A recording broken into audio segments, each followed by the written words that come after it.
Hello बच्चों, आज हम वसंत बुक का चैप्टर 2 दादी माँ पढ़ेंगे। पहले इस चैप्टर को मैं सारांश में थोड़ा सा बता देती हूँ। इसके लेखक हैं शिव प्रसाद सिंह। उनकी दादी माँ का जो है वो निधन हो गया है। उनके बड़े भाई का पत्र मिलता है जिससे उनको पता चलता है कि उनकी दादी का निधन हो गया है, और ये खबर पढ़ते ही उनके दिमाग में दादी माँ की वो सारी यादें जो है वो आ जाती हैं, जो पल उन्होंने अपनी दादी माँ के साथ बिताए थे। दादी माँ के साथ किया हुआ एक एक अनुभव उनकी आंखों के सामने आ जाता है। तो इस पाठ में लेखक उन्हीं सब का वर्णन करते हुए सोचते हैं। हम चैप्टर स्टार्ट करते हैं बच्चों। मैं पहले रीडिंग कर देती हूँ और साथ साथ में इसकी एक्सप्लेनेशन भी करूँगी। आप ध्यान से सुनिएगा। कमजोरी ही है अपनी, पर सच तो यह है कि जरा सी कठिनाई पड़ते, बीसों गर्मी, बरसात, वसंत देखने के बाद भी मेरा मन सदा नहीं तो प्राय अनमना सा हो जाता है। मेरे शुभचिंतक मित्र मुंह पर मुझे प्रसन्न करने के लिए आने वाली छुट्टियों की सूचना देते हैं और पीठ पीछे मेरे कमजोर और जरा सी प्रतिकूलता से घबराने वाला कहकर मेरा मजाक उड़ाते हैं। मैं सोचता हूँ, अच्छा अब कभी उन दिनों को ना सोचूंगा। ठीक है, जाने दो, सोचने से होता ही क्या है। पर बरबस मेरी आंखों के सामने शरद की शीत किरणों के समान स्वच्छ शीतल किसी की धुंधली छाया नाच उठती है। मुझे लगता है जैसे क्वार के दिन आ गए हैं। मेरे गांव के चारों ओर पानी ही पानी हिलोरे ले रहा है। दूर के सिवान से बहकर आए हुए मोथा और साई की अधगली घासें, घेऊर और वन प्याज की जड़ें और नाना प्रकार की बरसाती घासों के बीच सूरज की गर्मी में खौलते हुए पानी में सड़कर एक विचित्र गंध छोड़ रहे हैं।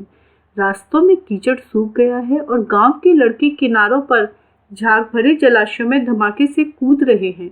अपने अपने मौसम की अपनी अपनी बातें होती हैं। आषाढ़ मास में आम और जामुन ना मिले, चिंता नहीं। गहन में चोड़ा और गुड़ ना मिले, दुख नहीं। चैत के दिनों में लाई के साथ गुड़ की पट्टी ना मिले, अफसोस नहीं। पर क्वार के दिनों में इस गंधपूर्ण झाग भरे जलाशय में कूदना ना हो तो बड़ा बुरा मालूम होता है। मैं भीतर हुड़क रहा था। 2-1 दिन ही तो कूद सका था कि नहा धोकर बीमार हो गया। हल्की बीमारी ना जाने क्यों मुझे अच्छी लगती है। थोड़ा थोड़ा ज्वर हो, सर में साधारण दर्द और खाने के लिए दिन भर नींबू और साबु। लेकिन इस बार ऐसी चीजें नहीं थी। ज्वर तो चढ़ा पर चढ़ता ही गया, रजाई पर रजाई, और उतरा रात 12 बजे के बाद। बच्चों, इसमें जो लेखक है वो दादी माँ के साथ जब वो अपने समय को जो गुजारते थे तो वो अपने अनुभव बताते हैं कि जो उनकी दादी माँ है उनका अब निधन हो गया है। तो वो बताते हैं कि अपने बारे में बता रहे हैं, अपने स्वभाव के बारे में, कि क्वार के दिनों में जो है गांव के चारों ओर पानी ही पानी भरा हुआ है। क्वार के दिन होते हैं जो वर्षा ऋतु और शीत ऋतु के बीच का समय होता है, वो क्वार के दिन होते हैं जिसमें बहुत तेज जो है वो धूप निकलती है और जगह जगह जो है बरसात का पानी भर जाता है और बहुत जो है तेज गर्मी जो है वह महसूस होती है। जैसे कि बच्चों हम कहते हैं ना ह्यूमिडिटी का वेदर, ये वो वाली सीज़न की बात हुई है। और उसमें जो है जो बारिश के पानी से तालाब में जो जंगली घास और ये सब आ जाती हैं और उन पर जब धूप पड़ती है तो वह उस पानी में वह सड़ने लगता है। तो एक उनमें विचित्र सी गंध जो है आती है। और जलाशयों का पानी भी जो होता है वो उस समय का पानी ऐसे हो जाता है उस घास से कि जैसे झाग वाला पानी हो गया हो। उसमें जो है बच्चे जो है वह मतलब बहुत शैतानी करते हैं, कूदते हैं। लेखक भी जो है अपना अनुभव बता रहे हैं कि मैं भी वहाँ पर जो है उस झाग भरे जलाशय में नहाता था, लेकिन मैं 1-2 बार ही नहा पाया, तो मैं वह बीमार हो गया। तो लेखक ने इसमें अपना अनुभव जो है बताया हुआ है कि मैं उसमें 1-2 दिन ही नहा पाया और बीमार हो गया और मुझे बुखार हो गया। दिन में मैं चादर लपेटे सोया था। दादी माँ आई, शायद नहा कर आई थी उसी झाग वाले जल में। दुबले पतले स्नेही सने शरीर पर सफेद किनारीहीन धोती, सन से सफेद बालों के सिरों पर सदैव टपके हुए जल की शीतलता। आते ही उन्होंने सर पेट छुए, आंचल की गांठ खोल किसी अदृश्य शक्तिधारी के चबूतरे की मिट्टी मुंह में डाली, माथे पर लगाई। दिन रात चारपाई के पास बैठी रहती, कभी पंखा झलती, कभी जलते हुए हाथ पैर कपड़े से सहलाती, सर पर दालचीनी का लेप करती और 20 बार छू छू कर ज्वर का अनुमान करती। हांडी में पानी आया कि नहीं, उसे पीपल की छाल से छौंका कि नहीं, खिचड़ी में मूंग की दाल एकदम मिल तो गई है, कोई बीमार के घर में सीधे बाहर से आकर तो नहीं चला गया, आदि लाखों प्रश्न पूछ पूछ कर घर वालों को परेशान कर देती। इसमें लेखक कहते हैं कि जब मुझे बुखार हो गया तो मैं चादर लपेटकर सोया हुआ था। वह जो है दादी माँ के साथ जो अपना पूर्व में जो उन्हें अनुभव था, वह उस घटना को जो है वह बता रहे हैं कि मुझे बुखार हो गया था। वो जलाशय के झाग भरे पानी में मैं नहाया तो मुझे बुखार आया, जिससे मैं चादर लपेटकर सोया हुआ था। दादी माँ आई जो है वो भी उसी जलाशय के झाग वाले जल से ही नहाकर आई थी। उनके बालों से पानी टपक रहा था और उन्होंने एक सफ़ेद रंग की धोती पहनी हुई थी। उन्होंने जैसे ही मुझे देखा कि मैं लेटा हुआ हूँ, उन्होंने मेरे सिर को और पेट को छूकर देखा कि मुझे ज्वर है अर्थात बुखार है। और वो थोड़ा सा मतलब आस्तिक भी थी, वो बहुत इन जो भगवान में और पूजा पाठ में बहुत श्रद्धा रखती थी। तो वो उनकी एक आंचल की गांठ में वो उन्होंने किसी वो चबूतरे की एक जो राख होती है जिसे विभूति भी कहा जाता है, वो बांधी हुई थी। उसे खोलकर उन्होंने मेरे माथे पे लगाया और मेरे मुंह में भी डाला, क्योंकि वो विश्वास करती थी कि ये किसी एक शक्तिशाली जो है किसी अदृश्य शक्ति के यहाँ की विभूति है, तो इसे भी लगाने और खाने से मैं जल्दी ही स्वस्थ हो जाऊंगा। तो वो ऐसा उन्होंने किया और वो मेरी चारपाई के पास दिन रात बैठी रहती थी, मेरी सेवा करती थी। कभी पंखा जलती थी, कभी बार बार मेरे हाथ पैर उनको छूकर देखती थी कि मेरा बुखार उतरा कि नहीं।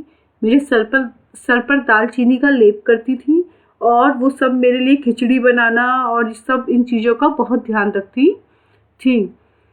दादी माँ को गवई गाँव की 50 किस्म की दवाओं के नाम याद थे। गांव में कोई बीमार होता उसके पास पहुँचती और वहाँ भी वही काम, हाथ छूना, माथा छूना, पेट छूना। फिर भूत से लेकर मलेरिया, सरसाम, निमोनिया तक का अनुमान विश्वास के साथ सुनाती। महामारी और विषूचिका के दिनों में रोज सवेरे उठकर स्नान के बाद लवंग और गुड़ मिश्रित जलधार, गुगल और धूप, सफाई कोई उनसे सीख ले। दवा में देर होती, मिश्री या शहद खत्म हो जाता, चादर या गिलाफ नहीं बदले जाते तो जैसे वे पागल हो जाती। बुखार तो मुझे अब भी आता है। नौकर पानी दे जाता है, मेस महाराज अपने मन से पकाकर खिचड़ी या साबू, डॉक्टर साहब आकर नाड़ी देख जाते हैं और कुनैन मिक्सचर की शीशी की तिताई के डर से बुखार भाग भी जाता है। पर ना जाने क्यों ऐसे बुखार को बुलाने का जी नहीं होता। लेखक बता रहे हैं कि उनकी दादी माँ को सभी दवाइयों के बारे में भी बहुत ज्ञान था। वो मलेरिया, सरसाम, निमोनिया इन सब के बारे में बहुत उनको ज्ञान था। गांव में कोई भी बीमार होता था तो वह पहुंच जाती थी और सबका बहुत ध्यान रखती थी, सेवा करती थी और उनको जो दवाइयों का ज्ञान था वह उससे सबको लाभ देने की कोशिश भी करती थी। लेखक कह रहा है कि बुखार तो मुझे अभी भी होता है, लेकिन अब मेरे पास मेरा ध्यान रखने वाली दादी माँ नहीं है। अब तो मेस महाराज जो महाराज हैं, जो मेरे यहाँ खाना बनाते हैं, वो मुझे खिचड़ी दे जाते हैं, नौकर पानी दे जाता है और जो डॉक्टर है वह कुनान मिली हुई दवाइयाँ जो बहुत ही कड़वी होती हैं वे दे जाते हैं, जिनके डर से ही बुखार भाग जाता है। अब तो बुखार को बुलाने का भी जी नहीं करता। लेखक कहते हैं अब दादी माँ ध्यान रखने के लिए नहीं है, तो अब तो बुखार में भी मेरा जी नहीं करता कि मुझे बुखार हो। किशन भैया की शादी ठीक हुई। लेखक जो हैं वो उनके जो भैया थे वो उनकी शादी का इसमें किस्सा है उसका वर्णन कर रहे हैं। किशन भैया की शादी ठीक हुई। दादी माँ के उत्साह और आनंद का क्या कहना। दिन भर गायब रहती, सारा घर जैसे उन्होंने सिर पर उठा लिया हो। पड़ोसने आती, बहुत बुलाने पर दादी माँ आती। बहन बुरा ना मानना, कार परोजन का घर ठहरा। एक काम अपने हाथ से ना करूँ तो होने वाला नहीं। जानने को यूं सभी जानते थे कि दादी माँ कुछ करती नहीं, पर किसी काम में उनकी अनुपस्थिति वस्तुतः विलंब का कारण बन जाती। उन्हीं दिनों की बात है। एक दिन दोपहर को मैं घर लौटा। बाहरी निकसार में दादी माँ किसी पर बिगड़ रही थी। देखा पास के कोने में दुबकी रामी की चाची खड़ी हैं। सो ना होगा धन्नो, रुपए में सूद के आज दे दे। तेरी आंख में तो शर्म है नहीं, मांगने के समय कैसे आई थी, पैरों पर नाक रगड़ती फिरी, किसी ने एक पाई भी ना दी। अब लगी है आजकल करने, फसल में दूंगी फसल में दूंगी। अब क्या तेरी खातिर दूसरी फसल कटेगी? इसमें जो है लेखक कह रहे हैं कि इसमें लेखक यह कहते हैं कि जब मेरे किशन भैया की शादी थी तो उस समय दादी माँ ने सारा एक एक काम अपने हाथों से किया था। वो अपने सामने काम करवाने में विश्वास रखती थी और वो कह रही हैं कि दादी माँ जो है गांव में अगर किसी को ज़रूरत होती थी तो उनकी मदद भी किया करती थी। गांव में रामी की चाची थी जिनका नाम धन्नो था। धन्नो ने जो है दादी माँ से किसी समय कुछ उधार लिया था, तो दादी माँ जो है उनसे अब अपना उधार मांग रही है। दूंगी मालकिन, रामी की चाची रोती हुई बोली। दोनों हाथों से आंचल पकड़े दादी माँ के पैरों की ओर झुकी। बिटिया की शादी है, आप ना दया करेंगी तो उस बेचारी का निस्तार कैसे होगा?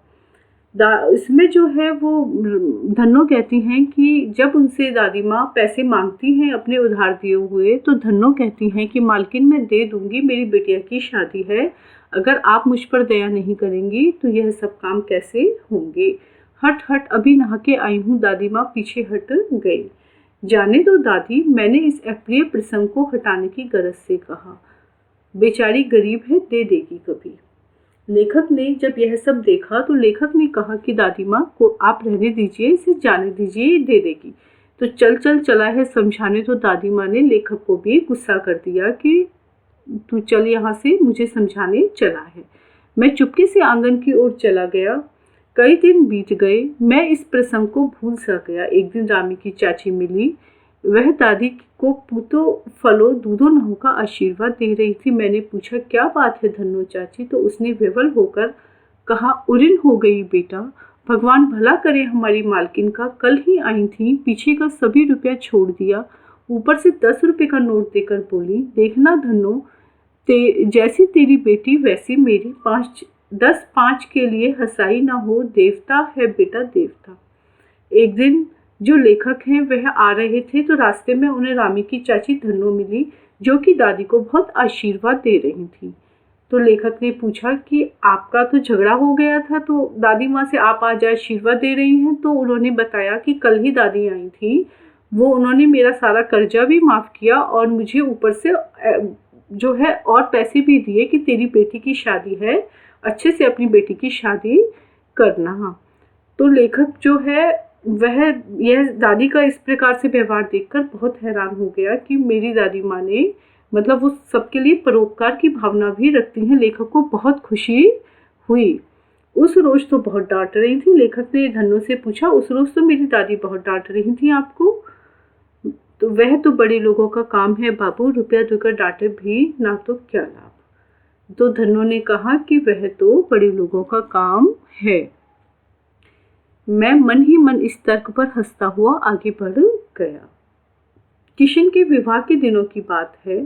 विवाह के 4-5 रोज पहले से ही औरतें रात रात भर गीत गाती हैं। विवाह की रात को अभिनय भी होता है। यह प्राय एक ही कथा का हुआ करता है। उसमें विवाह से लेकर पुत्र उत्पत्ति तक के सभी दृश्य दिखाए जाते हैं। सभी पाठ औरतें ही करती हैं। मैं बीमार होने के कारण बारात में ना जा सका। मेरा भाई राघव दालान में सो रहा था, वह भी बारात जाने के बाद पहुंचा था। औरतों ने उस पर आपत्ति की। इसमें लेखक अपने भाई किशन के विवाह का वर्णन करते हैं कि विवाह के 4-5 रोज पहले उनकी एक प्रथा थी कि औरतें रात भर गीत गाती थी और वो एक विवाह से लेकर पुत्र उत्पत्ति तक के सारे दृश्यों को जो सजीव एक नाटक के तौर पर प्रस्तुत किया करती थी। उनमें उस जो पार्ट में सब औरतें ही काम करती थी, वहाँ पर पुरुष जो थे वो प्रतिबंधित थे, अर्थात पुरुष को वहाँ उस नाटक में जाने की अनुमति नहीं थी। तो लेखक का मेरा भाई राघव जो है, लेखक भी बीमार थे तो बारात में नहीं जा सके और उनका भाई मेरा भाई राघव भी दालान में सो रहा था, वह भी देर से वहाँ पहुँचा। दादी माँ बिगड़ी। लड़के से क्या पर्दा, लड़के और ब्रह्मा का मन तो एक सा होता है। तो जब वो दोनों वहां पर थे तो औरतों ने आपत्ति की कि यहाँ पर जो है लड़के को अनुमति, यहाँ पुरुष वर्ग को इस नाटक में अनुमति नहीं है। तो दादी माँ ने कहा ये लड़के हैं, इनसे क्या पर्दा। मुझे भी पास की एक चारपाई पर चादर उड़ाकर दादी माँ ने चुपके से सुला दिया। बड़ी हंसी आ रही थी। सोचा कहीं जोर से हंस दूं, भेद खुल जाए तो बाहर निकाल किया जाऊंगा, परंतु भाभी की बात पर मेरी हंसी रुक ना सकी और भंडाफोड़ हो गया। मैं पकड़ा गया। देबू की माँ ने चादर खींच ली। कहो दादी, यह कौन बच्चा सोया है, बेचारा रोता है, शायद दूध तो पिला दो। हाथापाई शुरू हुई। दादी माँ बिगड़ी, लड़के से क्यों लगती है। सुबह रास्ते में देबू की माँ मिली। कल वाला बच्चा भाभी। मैं वहां से जोर से भागा और दादी माँ के पास जा खड़ा हुआ। वस्तुतः किसी प्रकार का अपराध हो जाने पर जब हम दादी माँ की छाया में खड़े हो जाते हैं, अभेदान मिल जाता है। जब लेखक ने इसमें अपना बताया है कि जब मैं दूसरे दिन आ रहा था तो वही भाभी मिली जिन्होंने मुझे एक दिन पहले पकड़ा था। तो उन्होंने मेरी हंसी उड़ाई कि दादी माँ ये तो वही कल रात वाला बच्चा है। तो मैं चुपके से दादी माँ के आंचल में जाकर छिप गया, उनके पीछे खड़ा हो गया। तो दादी माँ से मुझे अभयदान मिल गया। स्नेह और ममता की मूर्ति दादी माँ की एक एक बात आज कैसी कैसी मालूम होती है। इसमें लेखक अपनी दादी माँ के स्नेह को, ममता को, उनके व्यवहार को, सबको याद करते हुए जो लेखक हैं उनका मन भाव विभोर हो जाता है। उन्हें अपनी दादी माँ की बहुत याद आती है। परिस्थितियों का वात्या चक्र जीवन को सूखे पत्ते सा कैसा नचाता है, इसे दादी माँ खूब जानती थी। दादाजी की मृत्यु के बाद वे बहुत उदास रहती थी। संसार उन्हें धोखे की टट्टी मालूम होता। दादा ने उन्हें स्वयं जो धोखा दिया, वे सदा उन्हें आगे भेजकर अपने पीछे जाने की झूठी बात कहा करते थे। दादा की मृत्यु के बाद कुकुरमुत्ते की तरह बढ़ने वाले मुंह में राम बगल में छुरी वाले दोस्तों की शुभ चिंता ने स्थिति को और भी डावाडोल कर दी।